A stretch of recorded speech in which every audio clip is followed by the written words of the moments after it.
Well, time to take you around the world of sport. I am Adeni Ajishafe on 360 Sport on Trust TV. We just have to quickly look at stories trending, where we start from the 26th edition of NUGA Games this year. It will be a sport that Nigerian investors will be able to show their style in the world of sport. Well, finally, University of Lagos, the host, can't just wait as it will be starting today. Although the main event will be starting on Saturday, but from today, the arrival of athletes from different universities in Nigeria will be at least hosted in Lagos. The University of Lagos is the place where 17 sports will be event where they will be competing. Well, as it is, we have football, karate, handball, volleyball, not forgetting volleyball, basketball, and all different sports, chess, Scrabble, where all these athletes will be showcasing their talent. A lot of stars have been discovered in this particular competition. NUGA Games, you do remember Sheyi Olofijano, while he was playing for Lautech in Ogbomoso there, he also played for that school in NUGA Games. Well, a lot of stars, but NUGA Games will be starting with the arrivals of athletes, accreditation and technical meetings will be ongoing till when the main event starts. 17 sporting events, and Nigerian University can't wait. Despite the strike, this will keep them together. After all, sports unifies all. And the good thing is that Nigerian stars, Nigerian university stars who are athletes, are right now happy that they will be able to at least showcase their talent. If they can't get in the classroom, at least they can get it done on the field. Well, that's a good one there. We've been looking at NUGA Games starting officially today. To be starting for the arrival of athletes from different universities in Nigeria. Now, let's look at, well, a big one that happened yesterday. Big one, so painful for Manchester United fans out there. They are not happy. Now, let's look at the first story where, well, Lodi leaves Atletico over Manchester United. It was a game that maybe Manchester United fans were thinking there could be hope. But that hope was dashed at the Theatre of Dreams, Old Trafford. That was the place where the hearts of a lot of Manchester United fans were not really happy with what happened yesterday. That's football. You just have to go back to the drawing board and do the right thing. Well, we just have to at least, let's go on a short break. By the time we return, we'll unveil our guests in the studio. The 2022 edition of the National Deaf Secondary Schools Football Championship brings together young footballers and fans from 9 states in Nigeria. Deaf Football Association of Nigeria organizes the event to scout for young talented footballers that could play for the deaf football national team.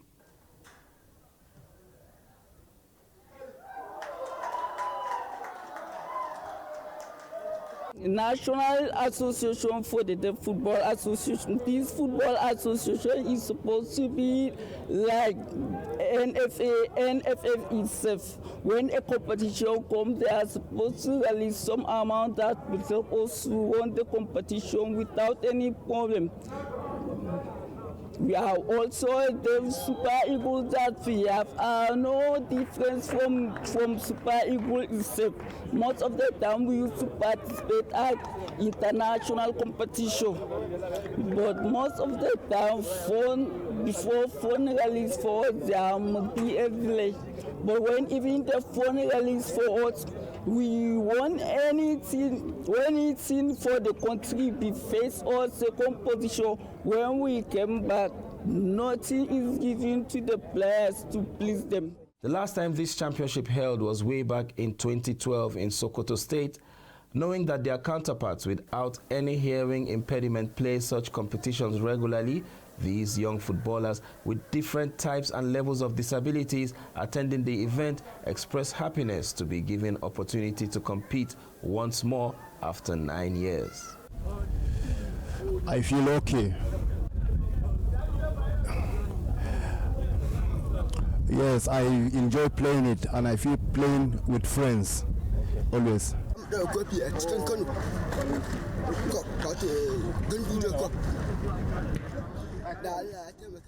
We hope to win this competition, the Ganduja Cup here in Kano. This game is difficult and we play exactly like people that can hear and play the game.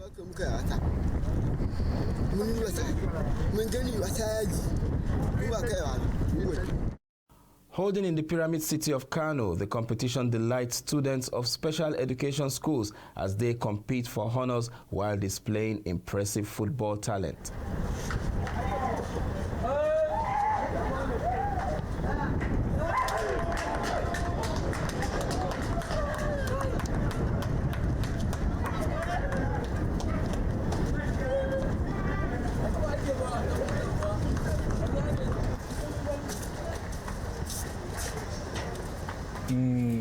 Well, actually, the deaf students, they are like normal persons in terms of sports, be it football, athletes, and whatever.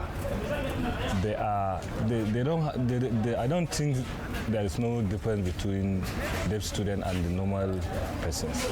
The only difference is with the officiating. The officiating is that maybe the referee at the center, instead of him to use whistle, he must use the plug because they are not hearing. They only use sign. So when they made a mistake, like at least foul or penalty, he will just raise up this plug and then blow the whistle. In terms of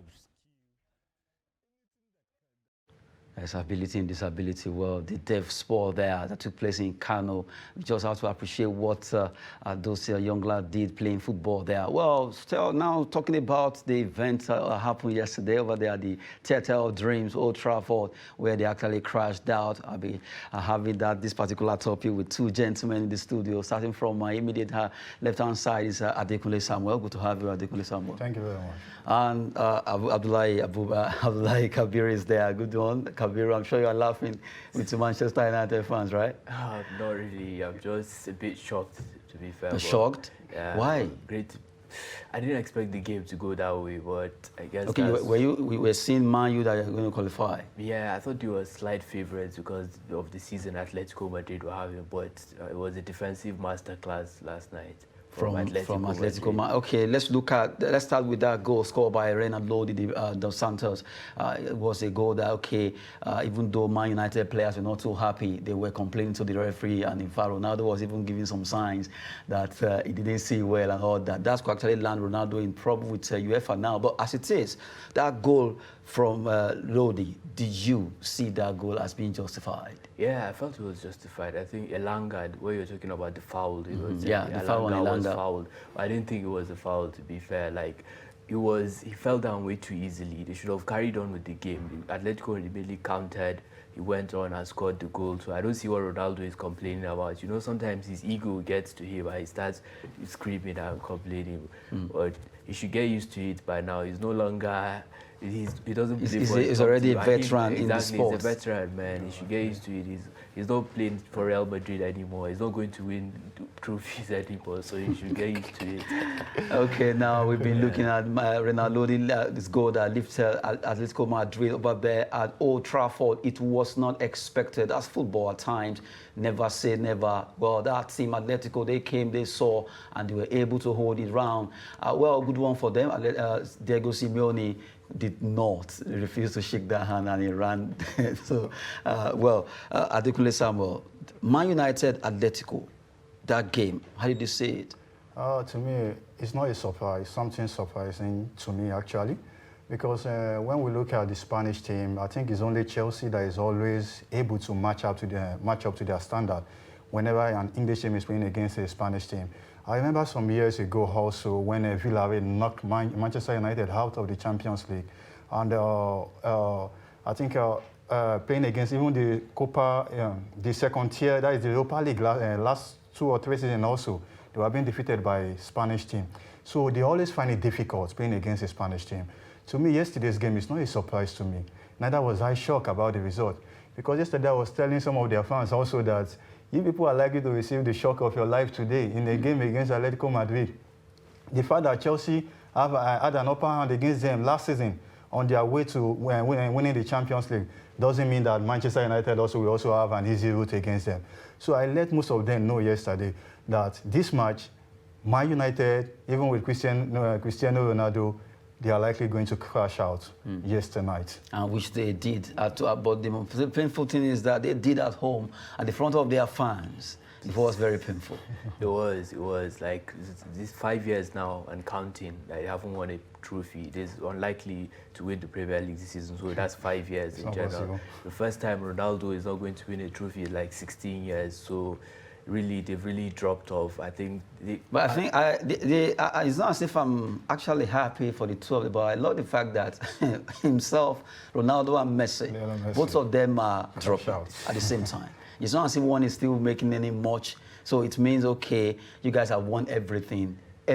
So just begin to at least be giving us your experience now. We need you, but just as an elder now, as a veteran, not like before that they dominated. So they're beginning to drop form, drop everything, even winning trophy, scoring goals, everything is dropping, and both of them cannot lay claim. So it means now a new crown prince is coming up. And we are waiting for the new crown prince. I think they're already coming up also. Yeah, I think we have Salah, we have Kevin Mbappe, we have, although Lewandowski is a little bit aged at the age of 33, but being a good striker, you can still have like two years more to dominate, winning the highest goal scorer in Europe. I feel like we've seen the last Ballon d'Or between Ronaldo and Messi. Like, none of them is going to win another one again. I seriously doubt that. Even though it's a World Cup year, we never know. But I think Messi's own should be the last one between those two players. Maybe it's time for a next generation to step up to take over the crown. Okay, well, Manchester United is open for now. They are, from the way it is now, this season is trophyless again. You guys are laughing. Yeah, unfortunately, honestly, they're no longer as good as they think they are, to be fair. I think they need to get a new manager. Ironically, the manager... But is it about manager now or players? I think manager matters as well, yeah, because the players, they're not bad players. They're Bruno Fernandes, Rashford, these guys, Varane, they brought them, Sancho. These guys are good players. They've proven it in the past. No, it's not about players now, individually. I'm talking about performance. Performance, exactly. To me, I don't believe it's all about coach, actually, because they once have a best coach in person of Jose Mourinho was there. At least, but to be fair, he was finished at then. He was declining. No, okay. You know that whenever it comes to Jose Mourinho, actually, he prefers a team whereby the money is there, when you are ready to spend. Manchester United have all the money. It was during his time they were able to sign Paul Pogba back from Juventus to Manchester United. Though he has some little issue also with the players. That should be in his third season with Manchester United, which led to his sack. But right now, you can see the current coach, actually, to me, I don't see it as a perfect coach for Manchester United. Yeah, exactly. Yeah, because even if you should go through his track record, good. Tuchel, that is a Chelsea coach, learned under him. Also, Jurgen Klopp sees him as a role model also. But when you went through his track record, he has never won something tangible. I remember when he was the coach of Chaka, that was when players like Max Meyer were in Chaka back then. They are just like a middle team. So me, I was so surprised seeing Manchester United going over to pick him as an interim manager. It would have even been preferable if they were able to convince Carrick, their former player Michael Carrick, just to stay over and steer the team to a better way, even though they will not be able to give him the job at the end of the season. Michael Carrick performed so well. Yeah, I think he's just with the there. few matches that he played for them. I think he's just there as an interim. Yeah, as an interim. He's going to be the sporting director at the end of the season. He's going to take over as the sporting director, so he'll bring in a new manager. Maybe he's just there to screen the team, to see it, but he's going to go into the role of sporting director at the end of the season. Then in this kind of thing, they should have been able to just maybe allow Ole Gunnar Solskjaer to take over, continue with the team, or Michael Carrick. Because even Ole have a better result than this present coach. Yeah, that's what I'm saying. That is just the truth. And the player also, we won't say the player is not the issue also. Are they playing with their mind for Manchester United? When you check out most of the teams in the English Premier League, Manchester United player earn more than most of the team in the English Premier League. They have players that earn better money even than Chelsea player, than Manchester City player. Some of them are not good enough. Because they paid a lot. And you cannot be receiving such an amount of money weekly without delivering. They're not good enough, like you said. Maybe Maguire, you look at them last night, maybe Maguire, is he really good enough? Rashford came on, he didn't really make an impact. Even Bruno Fernandes, surprisingly, like yesterday, where was he? Even though Atletico defended for their lives last night, but it was very surprising, like some of the performances. Ronaldo, at his age, can he continue for more than a season? Cavani, maybe he might need to go as well. I think the Pogba, even though 9 assists this season in the league, but I still think he might leave. He's not extending his contract. So, like you said, some of the players have to go. The manager too. Ironically, their manager, the one they're looking at for Ten Hag, Ajax. We're coming there. We're coming there. And also the issue of the strike force of Manchester United. I think they will need to go into the market for a better striker. Yeah, maybe Harry Kane. Cristiano Ronaldo will be 38 or 37 this year. You have Cavani also that is 34, 35.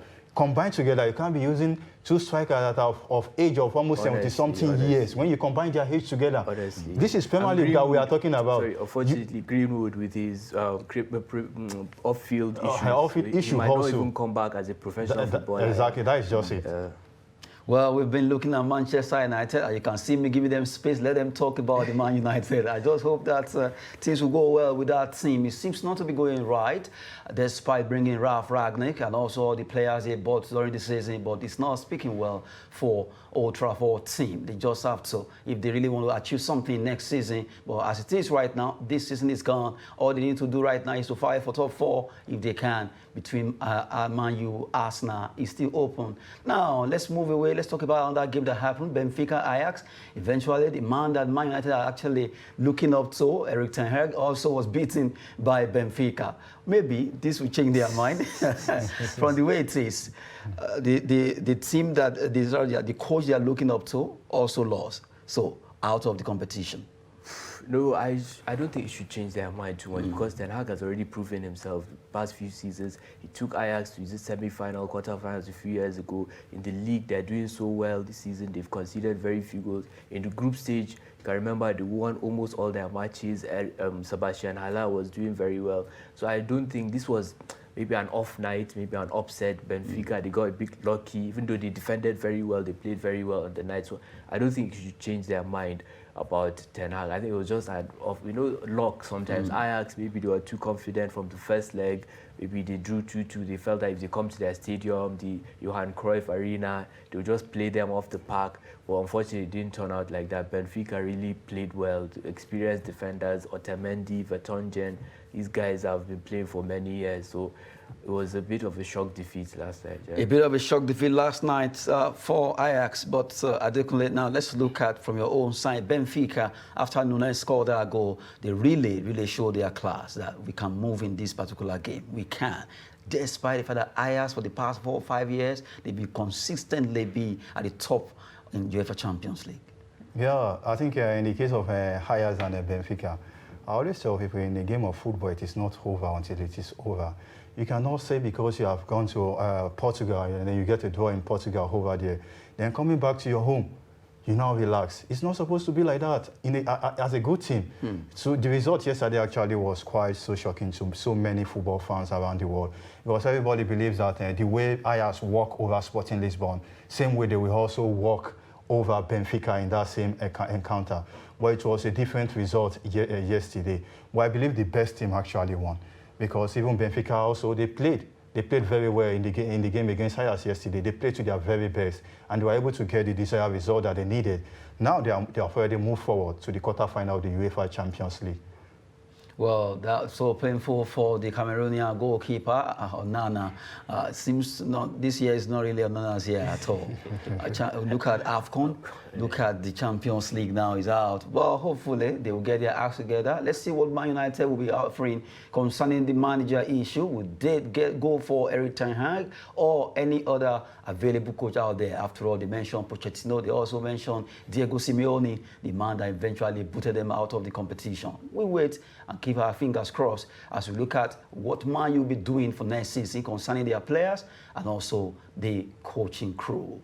Now we move away from there. Let's go to where the sky is really blue, but not blue like Chelsea. It's just sky blue. Manchester City. The Etihad team, right now, they want to make Erling Haaland highest paid player in England. Well, news came out that they could be offering him about £500,000 per week to even pay him more than Ronaldo and all the likes that earn money over there in the city of Manchester. Well, from this story coming out, it was Barcelona that they took a survey there to talk to him, but from the way it is, the board seemed to be tending towards Manchester City.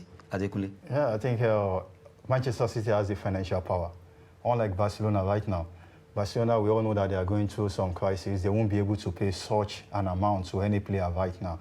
But in the case of Manchester City, I think they have the financial backing of the Abu Dhabi investment, which they will be able to pay that money even without much stress or affecting the other players in the team.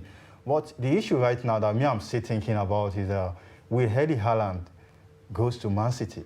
because sometimes they go in the news also, he said his mind is on going all about going to Real Madrid, because I can see that Real Madrid, they are going to get Kelvin Mbappe this summer on a free agent if he refuses to sign contract. So they will have a lot of cash to spend this summer.